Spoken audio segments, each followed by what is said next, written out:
ষ্টুডিঅ'ৰ মজাত মই মিনহাস ন্যায়ৰ হকে মাত মাতি প্ৰতিটো মুহূৰ্ততে আনক ন্যায় দি এতিয়া নিজেই ন্যায়ৰ বাবে প্ৰতিবাদ সাব্যস্ত কৰিবলগা হৈছে অধিবক্তা সমাজ। এইবাৰ অধিবক্তা সমাজ প্ৰতিবাদত বহিছে গুৱাহাটী উচ্চ ন্যায়ালয়ৰ সন্মুখত। গুৱাহাটী উচ্চ ন্যায়ালয় আমিনগাঁওলৈ স্থানান্তৰ কৰাৰ যি সিদ্ধান্ত চৰকাৰে লৈছে এই সিদ্ধান্তৰ তীব্ৰ বিৰোধিতা কৰিছে গুৱাহাটী উচ্চ ন্যায়ালয় বাৰ সন্থাই। আৰু ইতিমধ্যে বাৰ সন্থাই তীব্ৰ প্ৰতিবাদ সাব্যস্ত কৰি চৰকাৰক তীব্ৰ ভাষাৰে সমালোচনা কৰিছে আজিৰ দিনটোত। আৰু ইতিমধ্যে আমি উল্লেখ কৰিছোঁ গুৱাহাটীৰ আমিনগাঁও যি ৰংমহল তালৈ গুৱাহাটী উচ্চ ন্যায়ালয় লৈ যোৱাৰ যি সিদ্ধান্ত লৈছিল এই সিদ্ধান্ত অতি শীঘ্ৰে বাতিল কৰিবলৈ আহ্বান জনাইছে গুৱাহাটী উচ্চ ন্যায়ালয় বাৰ সন্থাই। প্ৰতিটো মুহূৰ্ততেই অন্য লোকক ন্যায় দিয়াৰ বাবে মাত মাতি প্ৰতিটো মুহূৰ্ততেই ন্যায়ৰ বাবে মাত মাতি থকা সেই অধিবক্তা সমাজ আজি নিজৰ ন্যায়ৰ বাবে মাত মাতিবলৈ বাধ্য হৈছে। এই মুহূৰ্তত সবিশেষ লৈ কিনে চেষ্টা কৰিছোঁ। এইবাৰ প্ৰতিবাদত বহি পৰিল উচ্চ ন্যায়ালয়ৰ বাৰ সন্থা। গুৱাহাটী উচ্চ ন্যায়ালয় স্থানান্তৰকৰণৰ বিৰোধিতাৰে প্ৰতিবাদ অধিবক্তা সমাজৰ। উচ্চ ন্যায়ালয়ৰ সন্মুখত অৱস্থান ধৰ্মঘটত বহিল বাৰ সন্থা। ৰাইজৰ অজ্ঞাতে উত্তৰ গুৱাহাটীলৈ উচ্চ ন্যায়ালয় স্থানান্তৰৰ অভিযোগ বাৰ সন্থাৰ। চৰকাৰৰ এই সিদ্ধান্ত তীব্ৰ বিৰোধিতা বাৰ সন্থাৰ। চৰকাৰৰ এই সিদ্ধান্ত বাতিল নকৰিলে আন্দোলন চলাই লৈ যোৱাৰ হুংকাৰ প্ৰদান কৰিলে বাৰ সন্থাই। এই মুহূৰ্তত কবিকে লৈ কিনে চেষ্টা কৰিছোঁ। আমি দৃশ্যাংশ দেখুৱাইছোঁ। এয়া হৈছে গুৱাহাটী উচ্চ ন্যায়ালয়ৰ সন্মুখৰ বাৰ সন্থাই সাব্যস্ত কৰা প্ৰতিবাদৰ কিছু দৃশ্যাংশ।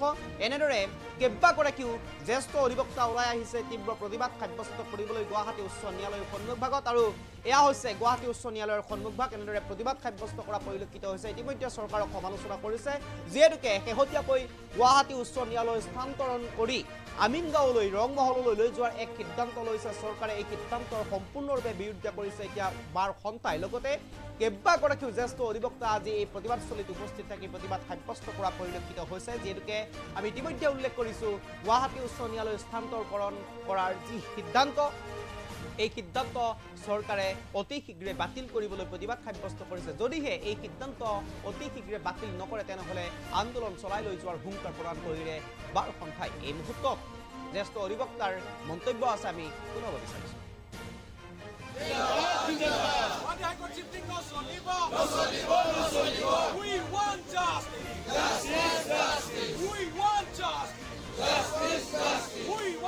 আজি এই অৱস্থান ধৰ্মঘটৰ কাৰ্যসূচী ল'বলগীয়া এইকাৰণে হ'ল যে গুৱাহাটী উচ্চ ন্যায়ালয় কৰ্তৃপক্ষই একপক্ষীয়ভাৱে গুৱাহাটী হাইকোৰ্টখনক এই বৰ্তমান স্থানৰ পৰা ৰংমহললৈ স্থানান্তৰ কৰাৰ ক্ষেত্ৰত এটা প্ৰস্তাৱ চৰকাৰক আগবঢ়াইছে।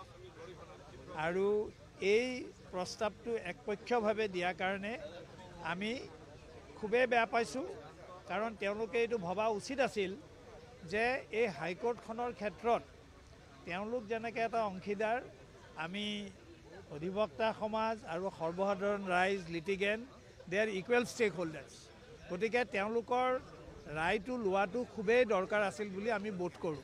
উচ্চ ন্যায়ালয়ৰ স্থানান্তৰ সংক্ৰান্তীয় কথাটো কেৱল উকিল সমাজক অন্ধকাৰত ৰাখি কৰা কাৰ্যই নহয়, ই ষড়যন্ত্ৰমূলক কাৰ্য বুলি মই ক'বলৈ বিচাৰিছোঁ। কিহৰ কাৰণে চিফ্ট কৰিব লাগে, কোন নাগৰিক সমাজক তেওঁলোকে সুধিছে, কাৰ এইটো ধাৰণা, কাৰ আইডিয়া, হু ইনিচিয়েটেড দিছ মুভ ইত্যাদি কথা ৰহস্যজনক। সেইবোৰ ৰাইজে জনা উচিত, সেইবোৰ ফাদিল হ'ব লাগিব। লাহে লাহে ইটোৰ পিছত সিটো কথা ফাদিল হৈছে যে আৰম্ভণিৰ পৰাও সংশ্লিষ্ট উকিল সমাজক অন্ধকাৰত ৰাখি কিছুমান প্ৰক্ৰিয়া চলি আছে, সিদ্ধান্ত গ্ৰহণৰ হকে কিছুমান প্ৰক্ৰিয়া চলি আছে। আৰু সেয়ে যোৱা